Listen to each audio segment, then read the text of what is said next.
ಮಂಡಕ್ಕಿ ಉಂಡೆನ ಮಾಡುವಾಗ ಈ ಟಿಪ್ಸನ್ನು ಫಾಲೋ ಮಾಡಿ ಖಂಡಿತವಾಗ್ಲೂ ತುಂಬಾ ಕ್ರಿಸ್ಪಿಯಾಗಿ ಹಾಗೂ ಗರಿಗರಿಯಾಗಿ ನೀವು ಈ ಮಂಡಕ್ಕಿ ಉಂಡೆನ ಟ್ರೈ ಮಾಡ್ಬೋದು. ಇನ್ನೇನು ಹಬ್ಬಗಳಲ್ಲಿ ನೀವು ಶೇಂಗಾ ಉಂಡೆ ಎಳ್ಳುಂಡೆ ಮಾಡಿರ್ತಾರೆ, ಬಟ್ ಈ ಥರ ಮಂಡಕ್ಕಿ ಉಂಡೆನ ಖಂಡಿತವಾಗ್ಲೂ ಒಂದು ಸಲ ಟ್ರೈ ಮಾಡಿ ನೋಡಿ. ತುಂಬಾ ಈಸಿಯಾಗಿ ಹಾಗೂ ಕಡಿಮೆ ಸಮಯದಲ್ಲಿ ಮಾಡ್ಬೋದು.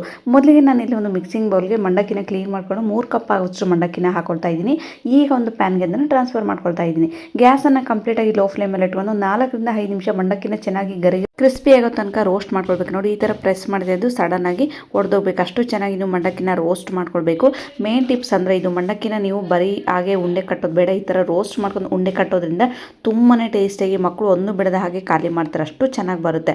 ಈಗ ಇದನ್ನು ಒಂದು ಪ್ಲೇಟ್ಗೆ ಟ್ರಾನ್ಸ್ಫರ್ ಮಾಡ್ಕೊಂಡು ನೆಕ್ಸ್ಟ್ ನಾನು ಅದೇ ಪ್ಯಾನ್ಗೆ 1 ಟೇಬಲ್ ಸ್ಪೂನ್ ಅಷ್ಟು ತುಪ್ಪವನ್ನು ಹಾಕ್ಕೊಂಡು ಇದಕ್ಕೆ ಯಾವ ಕಪ್ ಅಳತೆಯಿಂದ ನಾನು ಮಂಡಕ್ಕಿನ ತೊಗೊಂಡಿದ್ದೀನಿ ಅದೇ ಕಪ್ ಅಳತೆಯಿಂದ 3 ಕಪ್ ಆಗುವಷ್ಟು ಮಂಡಕ್ಕಿಗೆ 1 ಕಪ್ ಆಗುವಷ್ಟು ಈ ಆರ್ಗ್ಯಾನಿಕ್ ಬೆಲ್ಲವನ್ನು ತೊಗೊಂಡಿದ್ದೀನಿ. ಇದನ್ನು ಚೆನ್ನಾಗಿ ನಾನು ತುರಿದುಕೊಂಡು ತೊಗೊಂಡಿದ್ದೀನಿ. ಯಾಕೆಂದರೆ ನಾನು ನೀರಲ್ಲಿ ಮಿಕ್ಸ್ ಮಾಡಿ ಪಾಕ ಮಾಡ್ತಿಲ್ಲ, ಜಸ್ಟ್ ತುಪ್ಪದಲ್ಲಿ ಚೆನ್ನಾಗಿ ಮೆಲ್ಟ್ ಮಾಡ್ಕೊಳ್ತಾ ಇದ್ದೀನಿ ಬೆಲ್ಲವನ್ನು. ಸಾಧ್ಯ ಇದ್ದಷ್ಟು ಈ ಥರ ಕಲರ್ ಇರುವಂಥ ಬೆಲ್ಲನ ತೊಗೊಳ್ಳಿ. ಮಂಡಕ್ಕಿ ಕಲರ್ ತುಂಬಾ ಚೆನ್ನಾಗಿ ಬರುತ್ತೆ. ನೀವು ಫುಡ್ ಕಲರ್ ಹಾಕೋ ನೆಸೆಸಿಟಿ ಇಲ್ಲ. ಇದನ್ನು ಚೆನ್ನಾಗಿ 2 ಎಳೆ ಪಾಕ ಬರೋ ತನಕ ಅಂದರೆ ನೀವು ಕಡಲೆ ಬರ್ಫಿಗೆ ಯಾವ ಥರ ಪಾಕ ಮಾಡ್ಕೊಳ್ತಾರೋ ಆ ಥರ ಪಾಕ ಮಾಡ್ಕೊಳ್ಳೋದ್ರಿಂದ ಮಂಡಕ್ಕಿ ಬೇಗ ಬೆಲ್ಲದ ಪಾಕವನ್ನು ಹೀರ್ಕೊಂಡು ಗಟ್ಟಿಯಾಗಿ ಉಂಡೆ ಕೂಡ ರೆಡಿ ಆಗುತ್ತೆ.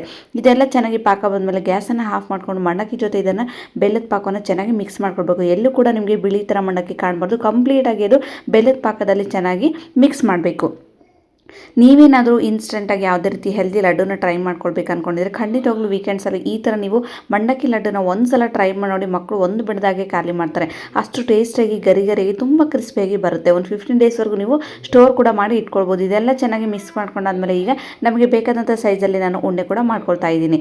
ನೀವೇನಾದರೂ ಟ್ರೈ ಮಾಡಿಲ್ಲ ಅಂದರೆ ಖಂಡಿತವಾಗ್ಲೂ ಒಂದು ಸಲ ಟ್ರೈ ಮಾಡಿ. ಹೇಗಿತ್ತಂತ ನನಗೆ ಕಾಮೆಂಟ್ ಮೂಲಕ ತಿಳಿಸೋದನ್ನು ಮಾತ್ರ ಮರಿಬೇಡಿ. ಸಿಗೋಣ ನೆಕ್ಸ್ಟ್ ವೀಡಿಯೋದಲ್ಲಿ.